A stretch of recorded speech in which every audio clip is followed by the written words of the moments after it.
But you have the lamb which is slain. The lamb which is slain for the sin of the world. That's obviously, Christ right there. That's obviously what St. John the Baptist is referring to when he refers to the Agnus Dei, right?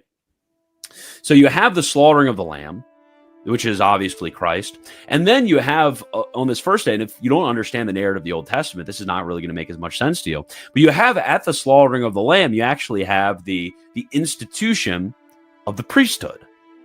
That's really weird. I thought the priesthood doesn't come about until later. But no, really what you have is, as you have the death of the firstborn of the Egyptians, you have the consecration of the firstborn of Israel, because the first priests in the Old Covenant were supposed to be the firstborn. Eventually, there's the sin at the golden calf, and it becomes the Levites who are the priests. But originally, it's the firstborn.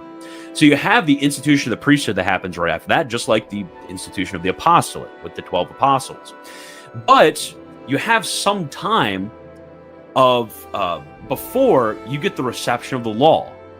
So you have this time of wandering, and it's really not wandering, actually. This time between the time of the slaughter of the lamb and the Passover and the exit from Egypt to the coming of Mount Sinai and the reception of the law at Horeb, right? This is a time period that occurs, it's a time period of 50 days. So we see something cool here, right? And if you might be catching on right now to the significance of this, but you have the slaughtering of the lamb, the crucifixion of Christ. Then you have the going towards the mountain where the law is to be received. Then you have the ascent of Moses, just like Christ ascended into heaven on the 40th day. So does Moses ascend up the mountain. And then you have Moses gets the law and comes down and gives the law to the people. And here we have the golden calf incident, and that kind of derails a lot of things. But you have the reception of the law, and you have its communication to the people from the mountain. And you have smoke, and you have fire, and you have all of these different things. Well, what is this in the New Testament? It's kind of obvious. You have the apostles and our Blessed Lady, of course. They, after the ascent of Christ, they go up into the upper room. And they're praying, just like, they're the ascent up to the mountain, you have the ascent up to the upper room. And they receive the Holy Spirit. And very interesting, they're receiving the Holy Spirit, and these are flames of fire, just like there was the flaming forth of the mountain. And what do they do after they've received the Holy Spirit? They're speaking in tongues. They're speaking in tongues to the nations, to the Jews from different nations who are there in Jerusalem for the feast of Pentecost. This was one of the major feasts. So just like Moses preached the law to the people, so do we have the apostles receive the Holy Spirit, and they're preaching the gospel to the nations. And this is everything that the entire book of Acts is about. They receive the Holy Spirit, they receive the Comforter that has been promised time and time again by Christ the Paraclete, the Spirit of truth, who will remind them of all of the truth. And just like Moses preaches to the people, so the apostles receive the Spirit of truth after the ministry of Christ amongst them. They receive this Spirit and they preach to the nations. And this is the beginning of the entirety of the church. This is the beginning of the apostolate. The apostolate, which is meant to preach the gospel to the nations, inspired by that Spirit of truth, which will lead them into all truth and guard them and protect them, right?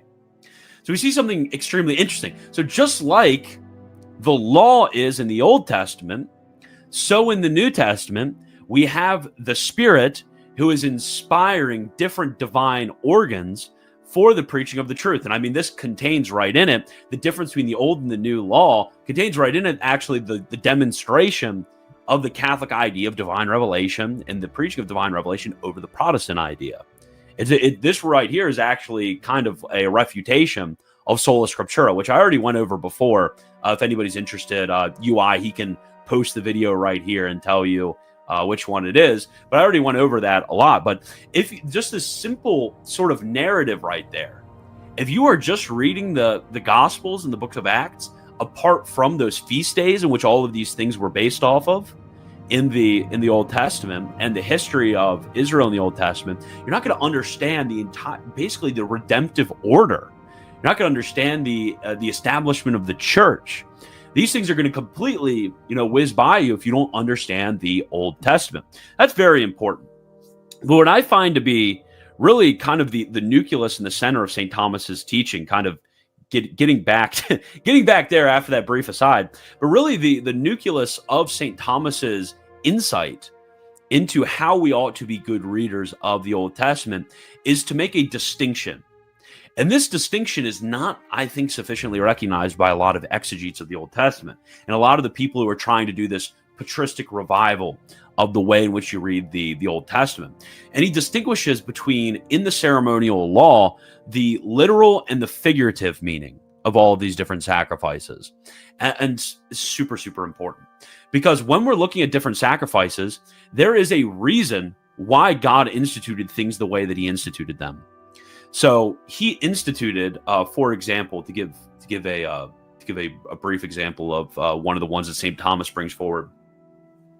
He did not allow, he forced Israel to pour out blood at the foot of the altar. Like when there's the sacrifice, they would drain the blood and they would pour it out at the foot of the altar, and some of it would be kept to be sprinkled.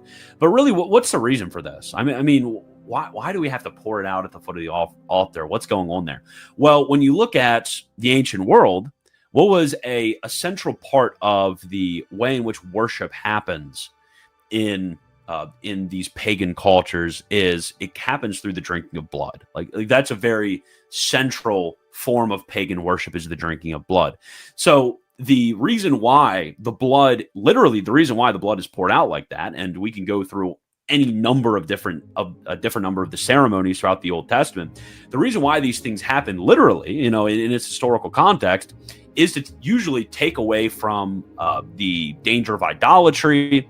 Sometimes it happens in order to prepare the heart for worship and the different aspects of worship. These literal reasons are often completely ignored because everybody wants to go to the second one, which is the figurative.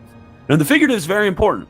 How does this express the future of the New Testament? How does this express allegorically the future of Christ? How are the different animals, how do they represent different aspects of Christ? The different modes and manners of sacrificing, how does it represent the different ways in which we look at the crucifixion of Christ? The feast days that I mentioned and how it shows forward the economy of the New Testament. That's the cool stuff, right? That's what everybody wants to look at. Those are all the really nice and interesting things.